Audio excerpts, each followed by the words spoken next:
Watch Dogs isn't exactly an amazing game, not even a great one, but damn did it sell like hotcakes. Not surprising seeing that it borrows so much from other Ubisoft franchises that have also experienced phenomenal sales. Now the more I played Watch Dogs, the more I realized a lot of the gameplay mechanics are pretty much taken and put through Google Translate to change the Assassin's Creed mechanics to modern times and the Far Cry mechanics to third person. So here is a list of the various aspects of Watch Dogs taken straight from other Ubisoft games. Number 1. CTOS Towers. Now CTOS Towers in Watch Dogs require a small amount of platforming and camera perspective trickery in order to open up some more missions on the map and unlock a fast travel location. Likewise in Far Cry 3, radio towers served as a very minimal and very clunky first-person platforming section, where it opened up the map and revealed side missions. Preceding that, however, were viewpoints in Assassin's Creed, which also opened up hidden parts of the map and adds another fast travel location. Now all three require very light platforming, which is done better in the third-person perspective games than the awkward point-and-click nature of Far Cry 3, where you could only climb up when looking at predetermined points on the railings. Number 2 is the CTOS Control Center. Now in Watch Dogs, completing a CTOS Control Center allows you to do the most basic mechanics, such as hacking into people's phones, into the stoplights, and the various cameras. In Far Cry 3, taking out an outpost lets you take on various side missions, such as animal hunts, trials of the Rakyat, and supply drops. Both of these locations open up the map and allows you more freedom in gameplay. Number 3 is marking and highlighting enemies. Now this is one of the most popular mechanics in recent action games, mostly shooters, and it's the ability to mark enemies and track their position and movements even through physical barriers like walls by highlighting them. Assassin's Creed achieves this via Eagle Vision. Far Cry 3 has you marking enemies mainly through a camera that also has the useless button prompt to snap a photo. In Watch Dogs, you do this via aiming at an enemy like Far Cry, or by focusing on them when you are in control of a camera. This feature is very helpful with the stealthy approach, as knowing where enemies are in relation to each other and their line of sight gives the player a great advantage. Number 4 is the white-stubbled male protagonist. Now in every mainline Assassin's Creed game, you have a white male saving the day/world from tyranny. While yes, Connor in Assassin's Creed 3 is Native American, Ubisoft couldn't let it be and gave him a white dad. In Far Cry 3, you play a spoiled college-age white guy, who basically starts to do everything the natives of the island couldn't do themselves, as in overthrow the bad people. And again in Watch Dogs, God forbid you play a young and up-and-coming female hacker in one of the various gangs. Instead, you have to be the brooding, crazy uncle who talks like Batman and half strangles women when they turn up to a meeting. Number 5 is Encumbering Inventory. Now all three mainline Ubisoft titles feature a protagonist with seemingly bottomless pockets, whether or not he's only wearing cargo shorts and a t-shirt. Brody in Far Cry can carry 4 weapons and an assortment of explosives at all times. In Assassin's Creed, your armament would surely cause you to drown, with your swords, daggers, smoke bombs, hidden blades, and treasure maps.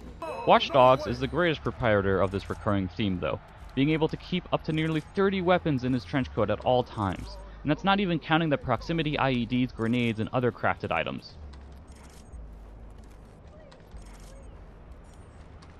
Number 6 is the Wireframe City.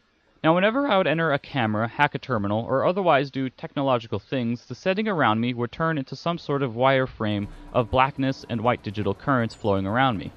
This instantly reminded me of the numerous times you're in Assassin's Creed and the Animus acts up around you, whether when loading sequences or when you murder too many civilians and it requires a reset.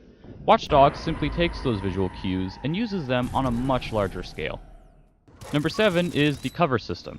Now Far Cry attempts to have a first-person cover system, and while not as complex as say Killzone 2, it is still somewhat awkward to use.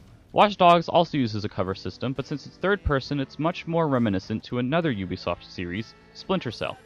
Conviction and Blacklist both have cover systems where pressing a button when looking in the general direction of cover allows you to strafe between them and around corners, just like in Watch Dogs.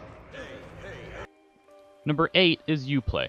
Now I'm scraping the bottom of the barrel here sort of, but I just want to complain about Uplay, an unnecessary addition to all Ubisoft games. I know they're just using it because they can, and it is their games, but whenever I boot up Far Cry 3 or Watch Dogs and it asks me to sign into Uplay, or redeem or purchase a season pass, a small part of my brainstem cracks. Enough with interfering with my game, just let me load immediately into it. Watch Dogs for some reason always loads you into the main menu instead of right back where you left off. Why? Probably so you can see that store option, and purchase more useless add-ons like the exclusive PlayStation White Jacket I had, since I bought Watch Dogs through the PSN store. Number 9 are useless audio logs. Now, collectibles are shared throughout Ubisoft games. In Watch Dogs, you're tasked with not only finding audio logs, but also breaking into people's homes for no reason. Likewise, in Assassin's Creed 4, you will often find letters in a bottle from people of no consequence. And in Far Cry 3, you'll come across memory cards with short text descriptions.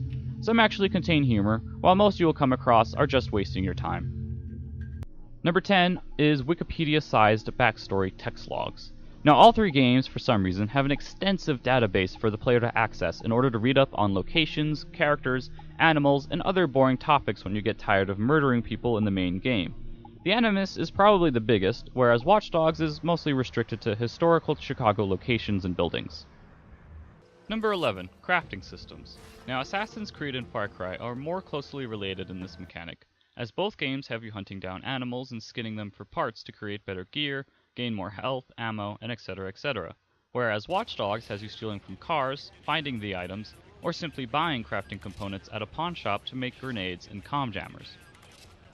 Now, obviously, Ubisoft is going to borrow mechanics from its own games, and I had noticed the similarities between certain aspects of Far Cry 3 and Assassin's Creed 4. However, it wasn't until Watch Dogs that I realized they really were just taking features from other games and stuffing them into what will undoubtedly become another tired series. So that's it for today. Thanks for watching this video. You can watch all of our other videos on our YouTube channel. You can follow us on Twitter and Tumblr, and you can also follow me on my own personal Twitter and Tumblr. I hope you enjoyed the video, and you have a great week.